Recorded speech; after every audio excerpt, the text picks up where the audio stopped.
Okay, so I'm about to tell you the scariest thing that ever happened to me.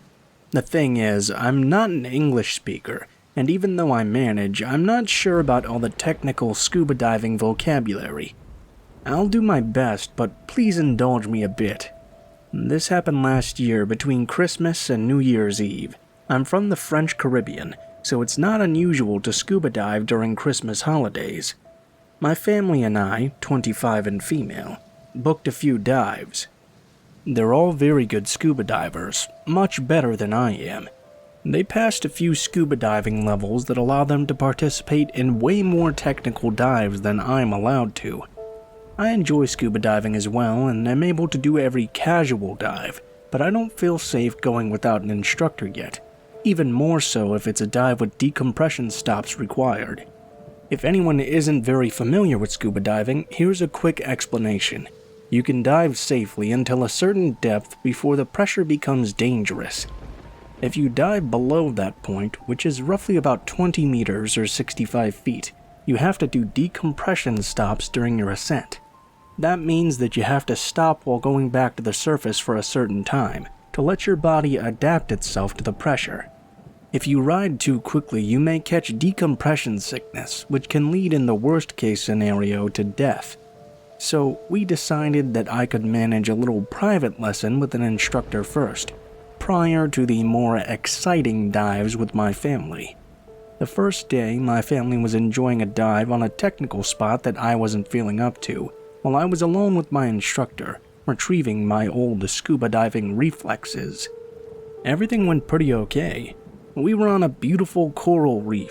There were many beginners on the boat too, and I was by far the most experienced of them.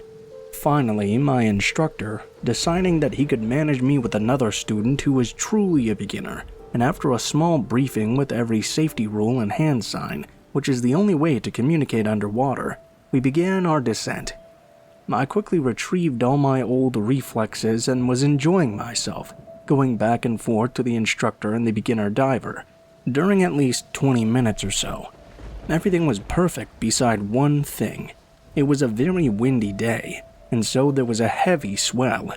It's less of a problem underwater than it is for a surface swimmer. The only thing was that it required more physical effort to swim, and so my air bottle was emptying a little bit quicker than usual.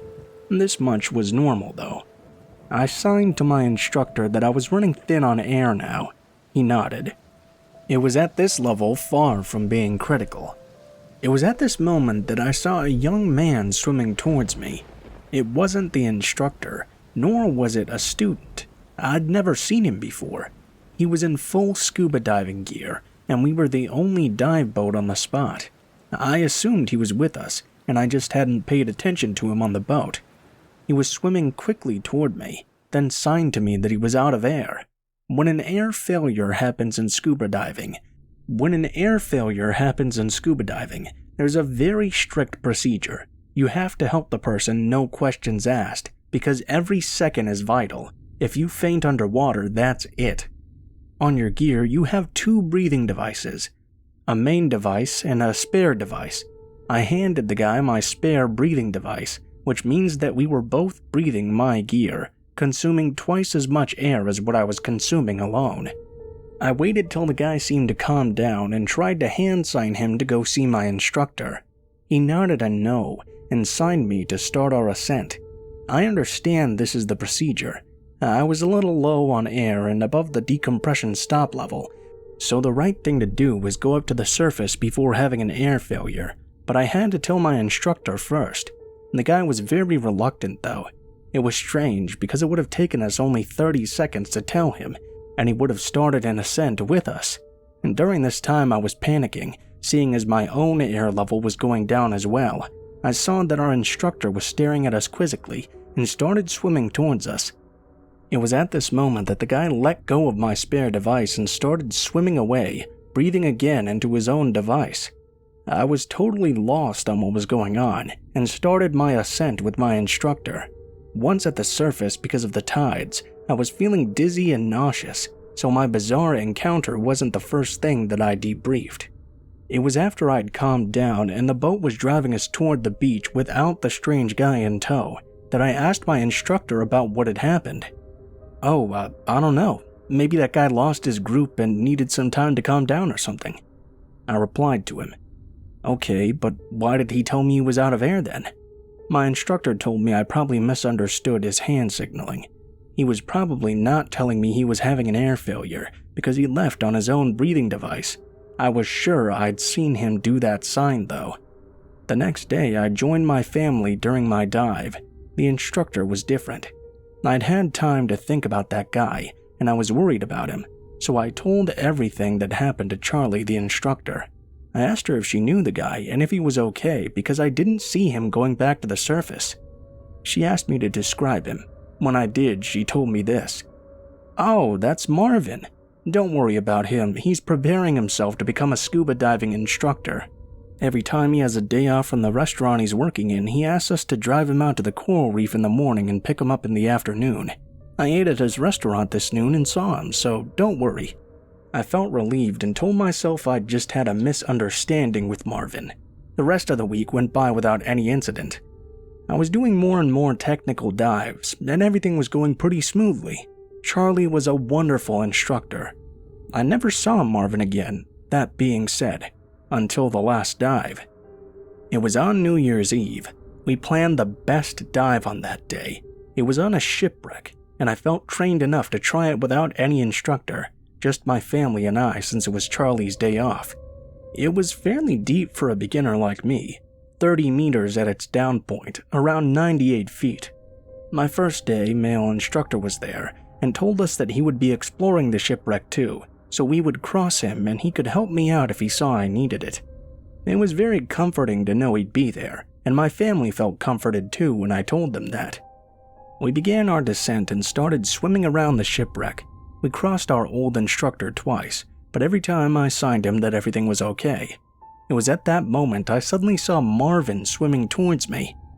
At this moment, I was about 5 to 10 meters above my down point, still staying under my decompression stop level though. I was a little surprised, and even more surprised when he signed me again that he was out of air. I was of course mistrustful, but if there were any chance it could be true, I couldn't not help him. I handed him my spare breather. This time I had much air left, so it wasn't a problem. He took it and started breathing it in. Then he grabbed my arm. I reached to see his air level instruments, but he prevented me from seeing them. He then started to sign me to ascend with him. I immediately signed no. I wasn't at my deepest when he reached me, but I had been deeper during this time, and I had a decompression stop to do. I saw that my father saw us, but he quickly looked away, probably not understanding what was going on. I tapped at my diving computer to signify it to him. He shrugged, smiled at me, and started swimming up, still holding me. I was paralyzed for a few seconds. The thing that helped me react was my diving computer telling me to stop and decompress now. I then understood that I was in danger. If I let him do what he wanted, I would probably die from the bends. I started screaming, only to remember that no noise could be heard underwater. I started wriggling frantically as I saw my father and sisters way below me, my diving computer alerting me more and more intensely. At that moment, my father saw us and reacted. He swam very quickly toward us, and I managed to hit the guy as my dad grabbed my ankle and dragged me deeper. The guy then quickly swam away. My dad dragged me again, and we waited for a very long decompression stop to ensure I would be okay. We then started heading towards the surface slowly and cautiously. Once I got there, I started crying frantically and went back to the boat. My father told me he thought Marvin was my old instructor, and this was why he wasn't surprised at first. I then told it to my old instructor too, who took it more seriously this time and told me to show him Marvin when he would go up to the surface. Thing is, he never did. The next day on New Year, we went a last time to the scuba diving club because my little sisters had a diploma to collect. We saw Charlie there. Still shocked, I told her what happened with Marvin. Then she stiffed. She told me that Marvin was at the restaurant yesterday for New Year's Eve, and he didn't go scuba diving, which means that this guy wasn't Marvin. To this day, I still don't know who he is, what he wanted, or why he tried to kill me, maybe even twice.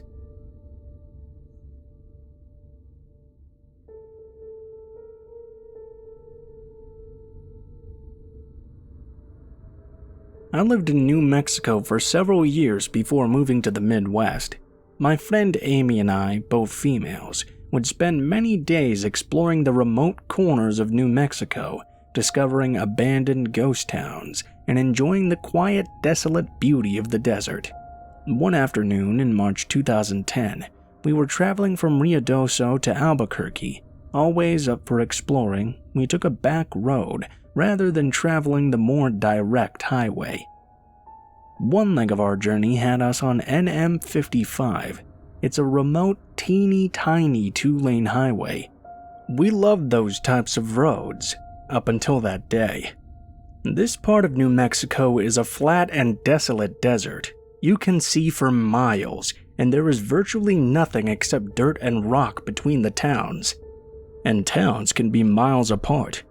So we were on the NM 55 going north.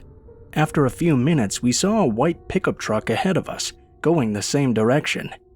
Suddenly, though, he stopped his truck sideways in the middle of the highway, blocking off both lanes.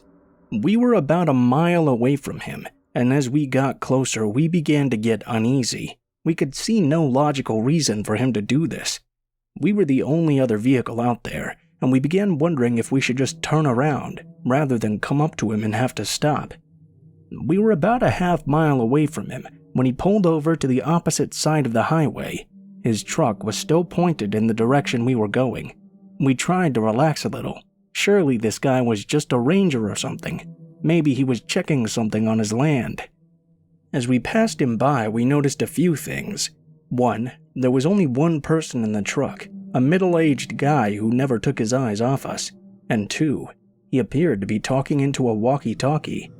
A few seconds after we passed him, he pulled back onto the highway and started following us.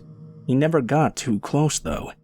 He would get within a few car lengths, and then drop back a little, then speed back up again to within a few car lengths again. We were starting to get nervous.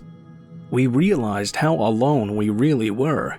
We had seen no other traffic on that road, and we hadn't told anyone about our great idea to take this detour. We checked our cell phones, and neither one had signal. Typical for remote New Mexico, but quite scary given our present situation.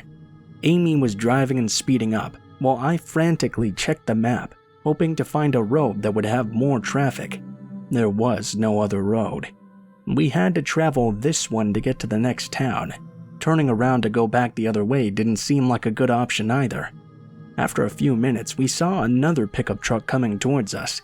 He was going very, very slowly, maybe 20 miles per hour, if that. This pickup was old and beat up, whereas the one behind us was newer. Amy already had us up to 75 miles per hour, which wasn't typical for us on these 55 highways. We blew by the old pickup. As we passed by it, we saw it was another middle-aged guy, and he too was talking into a walkie-talkie. After the white pickup passed him by, he pulled a U-turn and pulled in behind it. As we watched all this, we could see the white pickup truck guy talking into his walkie-talkie. No doubt these two knew each other. We were being deliberately followed, and for the first and only time in my life, I felt hunted. They stayed right behind us. We watched out for obstacles in the road. We truly thought the old beat-up pickup guy had set a trap in the road, and our vehicle would be disabled somehow. We talked about driving into the fields, but this was obviously their territory, and we were afraid what would happen if we went off-road and got cornered, so we stayed on the highway. By now, the white pickup truck guy had accelerated and was right on top of us.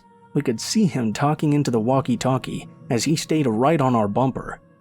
Old beat-up pickup truck guy was right on top of him. The three of us sped down the highway. The white pickup inched closer. His maneuvering and edging closer made it apparent he was trying to bump us off the road. I watched helplessly as he got within inches of our back bumper. Amy floored it. We were passing 80 miles per hour, edging upward to 90. The road was flat and deserted, but any little thing going wrong could have been catastrophic. We absolutely were not going to slow down or stop if we could help it. The white pickup truck pulled into the opposite lane and started to gain speed. The only thing we could think was that he wanted to pass us and get in front of us.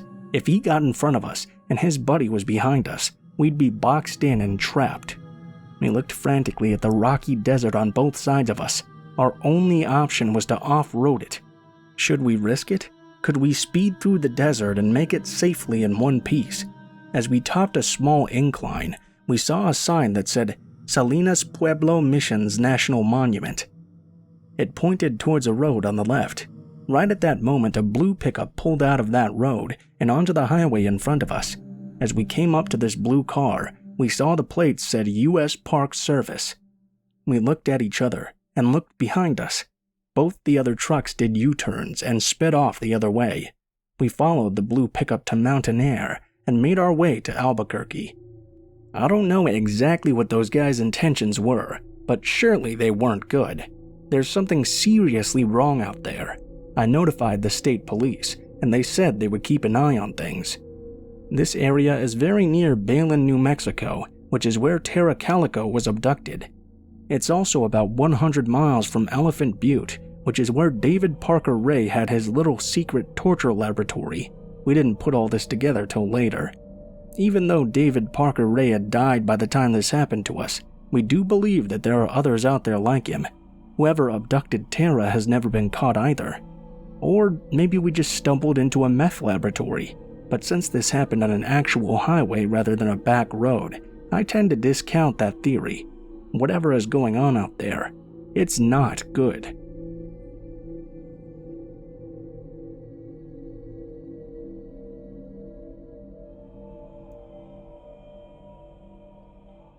A few months ago, I, 22, was at the local coin laundromat. I went late at night because I had been studying, at around 10 p.m. The laundromat is pretty small, closer to the edge of the beach town I live in. The town is pretty well known for drifters and people experiencing homelessness. Most people are friendly and there's a lot of drug use, but I've never really felt scared. Everything was fine until I went to move my laundry to a dryer. I was listening to music on my headphones, but not super loudly. Suddenly, I just got this feeling that someone was watching me. I can't really explain it. I just kind of felt the presence. I turned around and saw a man standing just a few feet away from me. He was a white guy with pink hair, wearing a full mask, like a ski mask. He had a hoodie, gloves, and sunglasses, even though it was already dark out. The gloves and sunglasses especially immediately made me uncomfortable. I thought maybe he was a drifter or high, but I didn't want to be rude right away. I tried to laugh it off and told him he'd surprised me. He immediately started talking to me. A lot of it was disjointed and just didn't make sense. He was talking about coming up from Brazil to bring his brother money to get a classic car. None of it made much sense, but he would ask me questions and wait for me to respond, so I just tried to play along. I still thought he was probably just high or something, but he was standing between me and the only door. I started to get this gut feeling that he was blocking the door on purpose, not just accidentally. As he talked to me more and more, he started getting closer to me as he talked, and that feeling got stronger. Logically, something was off, but mostly I just had this feeling in the pit of my stomach that I needed to leave. I started to edge to the side, but he stayed in front of me, and the feeling just kept getting more intense. I started to grip my keys in attack position, just in case. At this point, he backed off a little, took off his backpack, which was a child's unicorn backpack, and set it on a nearby dryer. I looked over to the door for just a second. When I looked back, he was pulling something I couldn't see out and holding it to the side, behind him where I couldn't see it. I did see what else was in his backpack though: duct tape.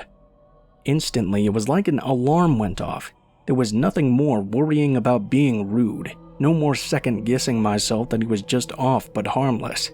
It was like this cold, numb dread just washed down over me.